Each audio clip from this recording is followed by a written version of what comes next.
మనం ప్రకృతిలో చూసే అత్యంత అందమైన జీవులు సీతాకోక చిలుకలు కదా. కానీ ఇప్పుడు మన కళ్ళ ముందే అవి తమ రంగులను కోల్పోతున్నాయి.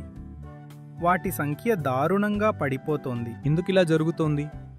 ఒక్క మాటలో చెప్పాలంటే కారణం మనమే.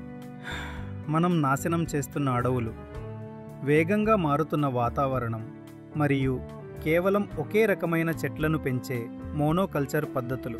శాస్త్రవేత్తలు ఏం చెప్తున్నారంటే సీతాకోక చిలుకల రంగులు కేవలం అందం కోసం కావు, అవి లక్షల సంవత్సరాల పరిణామం ఫలితం.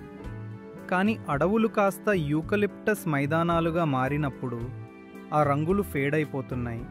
జీవ వైవిధ్యం నిశ్శబ్దంగా మారిపోతోంది. బ్రెజిల్కు చెందిన పరిశోధకులు ఒక షాకింగ్ నిజాన్ని బయటపెట్టారు. ఏ జాతులైతే చాలా కలర్ఫుల్గా ఉన్నాయో అవే ముందుగా అంతరించిపోతున్నాయట. వాటి